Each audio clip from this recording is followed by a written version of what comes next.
चिकित्सकों को सुरक्षा प्रदान करने के साथ ही विभिन्न रिक्त पदों को भरने और अन्य विभिन्न मांगों को लेकर रेजिडेंट 2 घंटे लगातार कार्य बहिष्कार कर विरोध जता रहे थे, लेकिन अब उन्होंने पूर्ण रूप से कार्य बहिष्कार कर दिया है। रेजिडेंट डॉक्टर्स एसोसिएशन के आह्वान पर बीती रात से कार्य बहिष्कार की कवायद शुरू कर दी गई। इसके बाद 600 से ज्यादा रेजिडेंट हड़ताल पर उतर आए हैं। कुछ व्यवस्थाएं अस्पताल में न बिगड़े, इसको देखते हुए जवाहरलाल नेहरू चिकित्सालय में प्रोफेसर, एसोसिएट प्रोफेसर और जूनियर रेजिडेंट ने व्यवस्थाएं संभाली हैं और सभी कर्मचारियों की छुट्टियां निरस्त कर दी गई हैं। आपको बता दें कि जेल अस्पताल में आधे से ज़्यादा व्यवस्थाओं को संभालने का काम रेजिडेंट करते हैं। रेजिडेंट एसोसिएशन के अध्यक्ष दिलराज मीणा ने कहा कि जब तक उनकी मांगों पर सकारात्मक कार्रवाई नहीं हो जाती तो उनका ये आंदोलन जारी रहेगा। उन्होंने कहा कि हालांकि इससे मरीजों को परेशानी तो होगी, लेकिन वो नहीं चाहते, लेकिन सरकार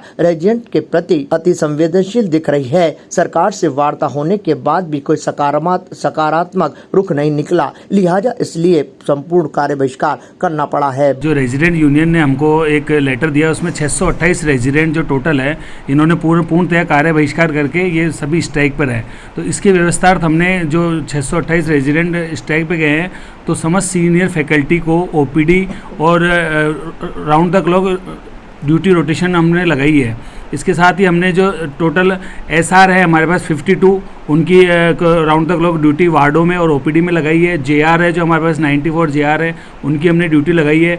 और सभी से हमने विभागों से हमने ये जानकारी ली है कि कितने लोग अभी उपस्थित हैं और कितने अनुपस्थित हैं। इसके साथ ही जो भी सबकी छुट्टियां हमने निरस्त कर दी है। फैकल्टी वाइज हमने सबको आपातकालीन में, आईसीयू में और ओटी के अंदर केवल जो भी सीरियस मरीज है उनकी व्यवस्था के लिए हमने प्राथमिकता के लिए उनको बोला है और आपातकालीन निर्बाध रूप से चलती रहे। और जो मेजर ऑपरेशन है जो कि अगर आपातकालीन नहीं है तो उनको भी हम टालने की कोशिश कर रहे हैं। और फिर भी सारी व्यवस्थाएं चाक चौबंद करने के लिए हमने यहाँ पे व्यवस्था की है। और इसके साथ बता दूं कि हमने जॉइंट सेक्रेटरी जो संयुक्त निदेशक चिकित्सा विभाग है उनको पत्र लिख के हमने 35 विषय विशेषज्ञ मांगे हैं, जिसमें मेडिसिन, सर्जरी, ऑर्थोपेडिक, ईएनटी और डॉक्टर्स की भी हमने डिमांड की है। एक चिट्ठी हमने सरकार को भी लिखी है कि हमारे यहाँ व्यवस्था पूरी चाक चौबंद है और किसी प्रकार से मरीजों को इस हड़ताल के चलते कोई असुविधा नहीं हो पाएगी। हमारे मंत्री साहब ने जो हमारी वार्ता हुई थी हमारे डेलीगेशन के साथ में, तो उन्होंने अगले दिन मीटिंग के लिए वापस से बुलाया था, लेकिन उस दिन हमारे जो भी रिप्रेजेंटेटिव थे वो रात भर इंतजार, सुबह से लेकर देर रात तक 8-9 बजे तक इंतजार करते रहे, लेकिन सरकार की तरफ से वापस वार्ता के लिए नहीं आए कोई भी।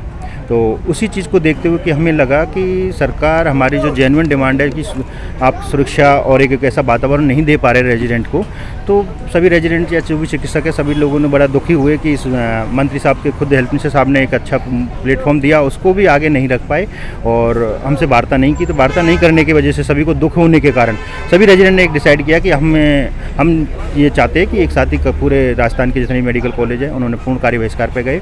और मैं आपके मीडिया के माध्यम से सरकार से विनती करता हूं कि जल्द से जल्द इस तरह गतिरोध को तोड़ा जाए और एक अच्छा माहौल बना के हमारे से जो डिमांड है जिनको रेजिडेंट के लिए, क्योंकि ऐसी डिमांड नहीं है, ये हमारा अधिकार है, सुरक्षा पाना हमारा अधिकार है, एक और ड्यूटी रूम जो है, ये सब हमारे बेसिक नीड है, इनको पूरा किया जाए। दूसरी ओर जेल अस्पताल के उप अधीक्षक डॉक्टर अमित यादव ने बताया कि सभी प्रोफेसर, एसोसिएट प्रोफेसर और जूनियर रेजिडेंट के अलावा अन्य चिकित्सकों को और नर्सिंग स्टाफ को चाक चौबंद कर दिया गया है। सभी स्टाफ की छुट्टियां निरस्त कर दी गई हैं और उन्हें मुख्यालय नहीं छोड़ने के लिए पाबंद किया गया है। किसी तरह की परेशानी मरीजों को न हो, इसके लिए सभी सीनियर फैकल्टी को ड्यूटी पर तैनात किया गया है। तो वहीं चिकित्सा स्वास्थ्य विभाग के संयुक्त निदेशक डॉक्टर संपत जोधा को पत्र लिखकर 35 चिकित्सकों की भी मांग की गई है। ताजा खबरों के लिए देखते रहें सरेराह न्यूज। अपना फोन उठाएं और सब्सक्राइब करना ना भूलें।